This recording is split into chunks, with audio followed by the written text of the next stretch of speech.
dal leen ak jàmm ci AGT News chaîne bi leen di jox xibaar yi wér te wóor abonné leen ngir dara bañ leen a raw.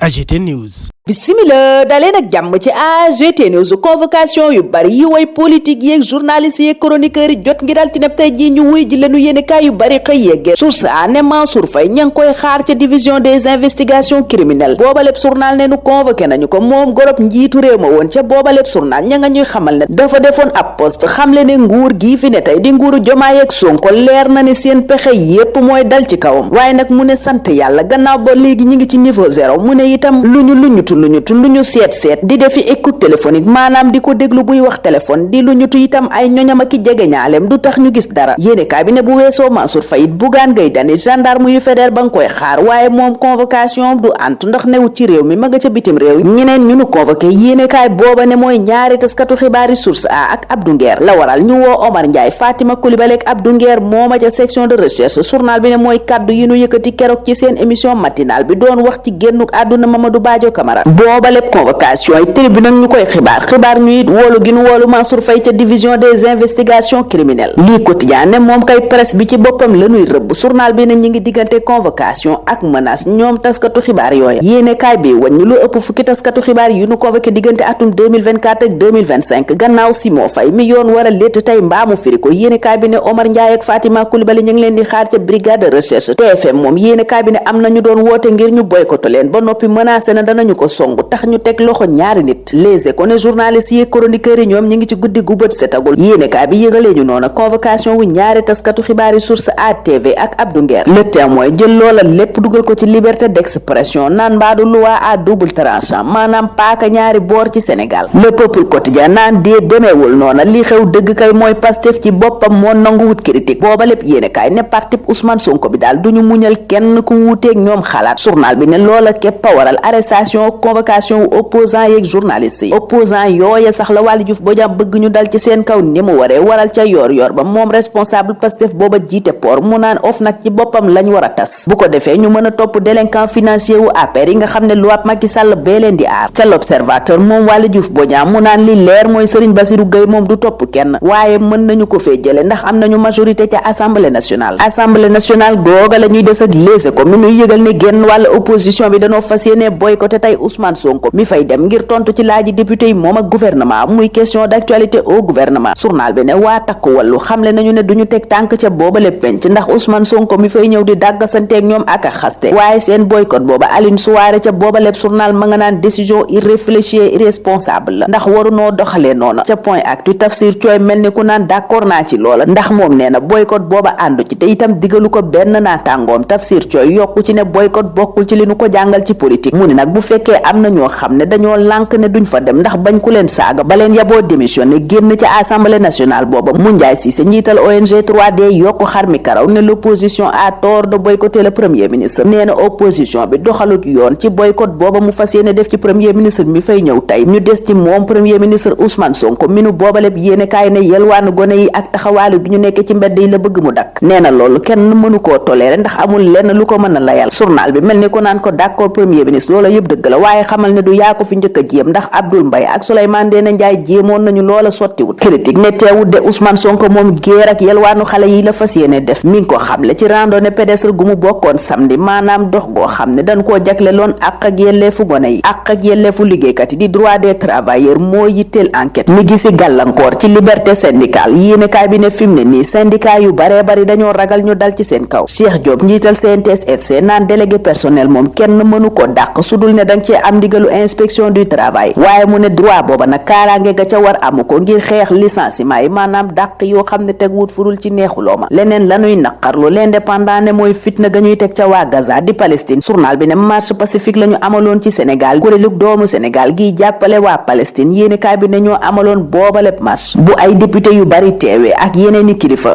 kullu laayeen di xalif général bu bees bi l'indépendant ne président Bassirou Diomaye Faye demoon na ca Yoff jébbal ko njaalam gannaaw génnuk àdduna xalif général bi mu fi wutu. Walf Quotidien moom ma nga ca njiital parti politique ya tekki seen ndombal tànk bàyyi ñeneen wuutu leen yéenekaay bi ne Abdoul Mbaye la ak Moustapha Niasse fësal leen ci xëtam gu njëkk jox ci kàddu Ibrahima Bakhoum analyste politique mu di ko jàngat it njeexital yi mën a am ana ban njeexital la génnuk àdduna Mamadou Badio Camara ak ñàkk njiit ga ca conseil constitutionnel mën a am ci recours bi opposition bi déposé ñeel loi interprétative loi d'amnistie bi. Sud Quotidien lii lay laaj gis booba lépp recours ci diggante lim tuddee incertitude juridique et enjeu d'interprétation jox ca kàddu docteur Yaya Niang mi xelam màcc ci wàllu droit constitutionnel. Maurice Soudieck Dione mi jàngale science politique ca booba lépp journal moom ma ngay wax ci justice ak ni ñu koy songe ne populisme moom lu jara moytu la. ñu des ci justice moom ak reddition des comptes bi tax Dakar waa di laaj ndax ñu ngi jëm ci doxal yoon wala jàdd koñ maanaam yegg ci ay dérive fii ak ñuy am tontu li booba lépp journal ak ñuy yëgal ne mouvement Y'en a marre am na coordonnateur bu bees Thiat yéeni cabinet moo wuutu Aliou Sané ca boppu booba lépp kuréel démb xibaar bu nu lii quotidien yeggee ca booba lépp yéeni kayit Guy Marius Sagna di wax ci interdiction de sortie du territoire ne loola gaspillage d'énergie la maanaam yàqum énergie képp. Mansour Faye mi nu tere woon génn réew mi libération di nu xamal moom itam ne woonanu ko tey ba noppi wax ñu la nekk ca gannaaw convocation booba tey ca division des investigations criminelles journal booba it yëgal ñu ne section de recherche dal na ci kaw trafiquant de drogue yu mag yéene kaay bi ne ab cartel kay la ñu defoon sax association de malfaiteurs trafic international de drogue et blanchiment de capitaux lanu leen di toppee journal bi ne ab commerçant malien bu dëkk ca Kër Massar doon jëndee drogue ci réew yi wër Sénégal journal bi ne moo jiite woon booba kuréelu defkati ñaawteef yéene kaay bi ne ab mécanicien ak tôlier yi doon nañ ko jàppale ca la muy def juróom-ñetti fukki kiloy cocaïne fukki oto ak xaalis bu toll ci 2,590,000 yéene kaay bi ne jëlaale nañu ko ba ñu leen di teg loxo officier de gendarmerie bi di Ibrahima Dramé te nu teg ko loxo yéene kaay bi ne lenn ci lañu ko doon toppee rot na muy complot contre l'état journal bi ne loola gannaaw amul benn preuve doyen des juges toppatu ko ca ordonnance de non-lieu partiel bi journal bi ne àttekat bi joxe na ko fukki fan weeru février yéene kaay bi ne waaye moom ancien officier gendarmerie booba di Ibrahima Dramé ba tey ñu ngi koy toppee menace ak outrage ci général Moussa Fall ak colonel Abdou Mbeng ak Cheikh Faye yéene kaay bi ne message ba sooke woon topp yooya mooy ba mu yónnee woon Moussa Fall ne ko ràjje nga ma waaye di nga dund lu ko gën a metti lu metti li dal ci kaw ñépp ñuy yëngu ci wàllu théâtre ak Sénégal gépp l'observateur ne mooy génnuk àdduna Moustapha Diop mi journal bi tuddee ndëgër laayu daaray Kocc gu màpp le quotidien it yéggee ñu woowalew tiis ne Moustapha Diop pour l'éternité Jean-Pierre Senghor moom journal bi ne ñàkk na ndombal tànkam ga ca conseil national à la sécurité alimentaire moom ma doonoon directeur ba yéenekaay bi ne ab note bu jóge ca primature moo ko dàq ba nuppi nag CNSA mooma sax yéenekaay bi ne dañu koo wàcce def ko tey service boo xam ne ki ko jaboote mooy secrétaire général bu gouvernement bu Sénégal ak ndam li mu am ci xaalis bi mu doon leb direct news ak yéenekaay yu bari moom lañu xëy yeggeenu ne téeméeri milliards ak juróom fukk lañ doon wut mujjee am ñeenti téeméeri milliards ak juróom Sénégal mooma it le soleil ne am na ndam lu rëy ci juróom fukkeelu salon des inventions de Genève journal bi ne ñetteewaloon Sénégal am nañu 5 médailles d'or ñeent ya sax dafa ànd ak félicitation jury ak benn médaille d'argent ak ñeenti médaille de bronze muy ndam lu rëy lu doomu Sénégal yi jëlee ca Genève booba lépp journal tuddee ko la belle moisson du Sénégal réew mi quotidien waxtu woowa naan ñu Racine Sy mi ñu tere woon a génn Sénégal ba bloqué woon ko ci aéroport international Blaise Diagne bu Diass mujjee naa am autorisation wu génn réew mi maanaam mën naa tukki ca loola lañuy taxaw ñun tey ñaanal leen kendal ak jàmm dig daje ëllëg inshallah. AGT News.